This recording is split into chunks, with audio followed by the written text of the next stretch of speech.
What's up guys, welcome back to my channel. Remember to like and subscribe. I will be doing some Blender animation. It's a part 2 of the animation previously, the video I've posted. So I hope you enjoyed this video and go watch the last one so you're up to date and enjoy this video. So this is the part 2 of the Metaballs, Rigging and Animation.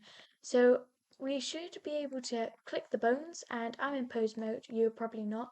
And if you click the bones, you are probably able to rotate them and they'll move. As you can see, this bone will probably be the opposite to yours, or maybe it's the same. But if I rotate it, it will move the bottom too. That's because the smaller area goes into the larger area here, and there are two large areas here. So this one will always rotate the bottom one, wherever it is.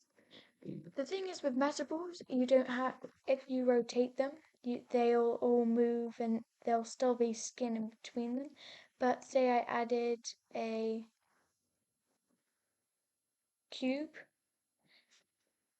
here and I got two of them. Say I added a armature to them. If I just G, you can see it here. But make sure if this happens to you and you can't see it, just click in front on the viewport display of the armature data properties. Then you'll be able to see it. Go into edit mode, extrude, and we can put that there. But we want this to G. You'll see this is a slight problem. If this happens to you, just go back and instead of extruding, just move that there, then extrude it there.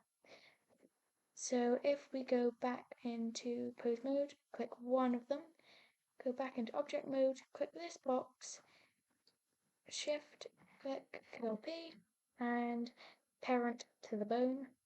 This, hit the bone or armature, go back into pose mode, click the bottom bone, go back into object mode, click the square and shift to the bone, then kill P and parent to the bone. Then if we go into pose mode, rotate this, you'll see these two move together, but if we move around, if we rotate these, they go into each other.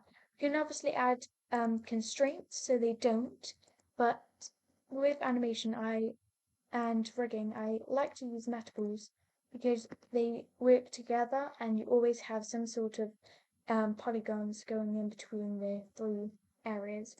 So this is just a random demonstration. I'm going to go into object mode, grab all three of these, and you can see they're in one armature. And I'm going to just create a new collection and call this the block. Then I'm going to add this armature into the block so that we can just hide them. Obviously the cubes are still here, so we just need to unhide that, grab these two cubes and move them into block as well, so that we can hide the block and then we won't see them. Now we can start with the animation, and that's what I'm going to do. So at the top, you can see that there's an animation area. This is really useful to see where the camera's looking at, where you can move around the scene and you can see where it will move or what points you've given it. So I use this a lot when I'm animating. There's also a video on it, so go check that out and make sure to subscribe because there will be loads more videos coming out on animation, rigging and rendering. There's also a render, a Freya and the Last Dragon Minecraft video coming out soon, so make sure to check that out. It will be premiuming on Friday next week, so make sure to watch as we do it. So we can see on this left screen that the metaballs are not all in camera. So with this we can click the camera icon or toggle to camera view. The shortcut is number pad 0, so if you have a number pad just click for 0. With this you can click on the camera and then right click to see a camera lens angle. This is where you can move it and change the lens. If we go GZ, we'll be able to capture everything. This is really useful and I use it a lot. Also, there are also a few buttons down here. There's zoom in and out to just push it in and out. But I use the scroll of my mouse to do that. There is a move view, so you can just grab it and move it. Then there is also a move the view button. That's where you can just move your view around, pretty self-explanatory. Then there is a switch a current view to the perspective and projection. This is not something I use a lot. It's sort of like a game engine view. Kind of messes with my eyes if I look at it too long. So I like to use this one because I think it works better. If I go into here and click a random area of this metable, and you can see it works on this side too. But now we're just going to grab the armature, because if we move that, all of the metables should follow. We're going to start by, instead of using dope sheet at the bottom, I'm going to click this little icon, editor view, and go into timeline. Timeline is a lot easier and I use it a lot often because there's an auto keying. So if I click that, it means anything I do, if I move it there, if I move there and I click, it will add that in. Obviously we don't want it to move there, so what I'm going to do is go N and see this location. You can click I and just insert everything, or the location or rotation, which also I'm going to do, and the scale I'm going to put in, just in case I scale it down, so that at the end of each video it will automatically go back to the exact position, exact rotation and the exact scale of where we are now, and that's what I want it to happen. So if I go into the first 20 seconds, I'm going to do a bit of pose moding. So I'm just going to rotate this here, and you can see it will go into the timeline. If I rotate this here, and then I'm going to rotate this here. Actually, I'm going to move a little forward and then rotate it. So now we can see, if we go to the front, that it won't move. This is because we're in pose mode, not object mode. And if we go back, it will still not work, but that's very easy to fix. So hold on so we can fix that problem. So I literally just realised the problem and I was kind of confused why it wasn't, but I just realised that these pose positions weren't added at the point 0. They weren't inserted like everything else. So we can go back into the previous point before we added all these complicating poses in. And what we could do is just move here, make sure they go in, insert keyframe, then we can do location, then we can do location. This is just clicking I on each bone, location, and then I'm also going to add on each rotation because I do rotate them a lot. Rotation and rotation. So that should be pretty easy. Make sure you do that before each animation.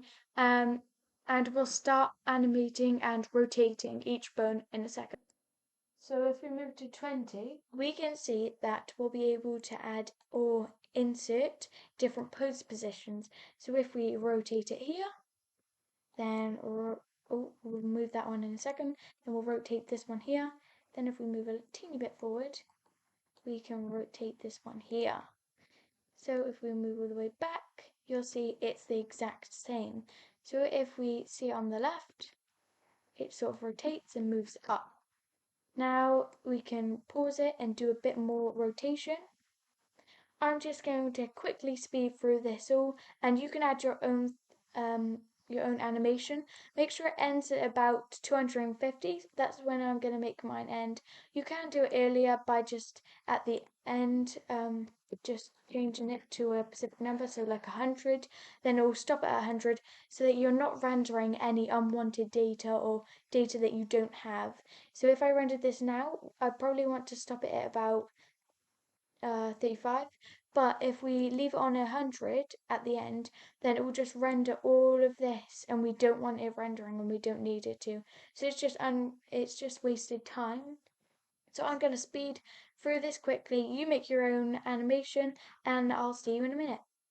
So I've just finished all of this. I've sort of made it move around and rotate all the lot.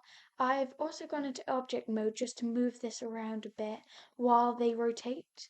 But you can see there are parts in my video where the actual object moves out the screen. You can see it here.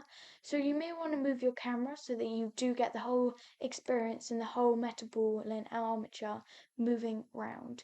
I'm also going to show you a quick way to make your video repeat itself, sort of like a GIF or something that will continue and will be the exact same going round and around. So you can see at the beginning that it's straight, all the exact same. So at the end, what I want to do is make it go that exact position again. So I'm just going to go to N and put all these back to 0.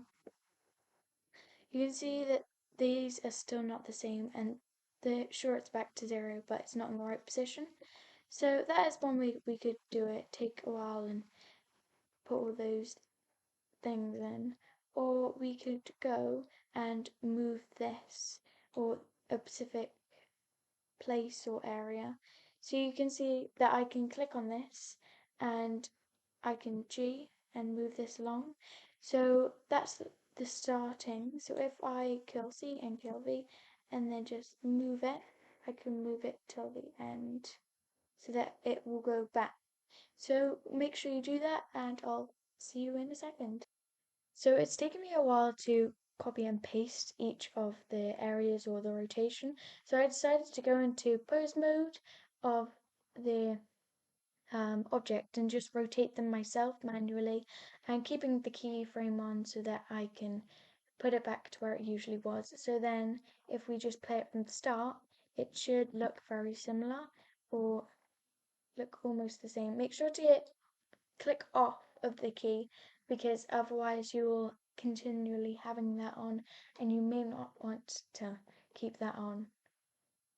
So you can see some parts of the video, it comes out of the screen and at the end it goes back to where it was at the beginning, and that's what we're going to need.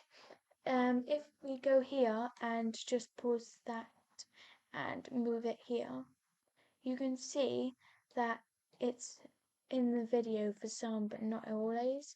So if we move it back a bit, we can see all of its movings. It hasn't gone out the screen, it goes out the teeniest bit, so I may want to G and move that there so I can see it fully. Make sure it doesn't, oh, it goes out the video at the top. So if I just move it up a bit, then if I continue to move it around, it doesn't come out the screen. So that's something you can do with armatures and well mesh balls and different things like that. So have a go at like that and make sure to like and subscribe and watch the part 1 so you catch stuff from this video. It's been great. I want to show you something I've previously made with metaballs and armatures. It's a small Play-Doh man just walking around a room. So this is the animation I've previously made with metaballs and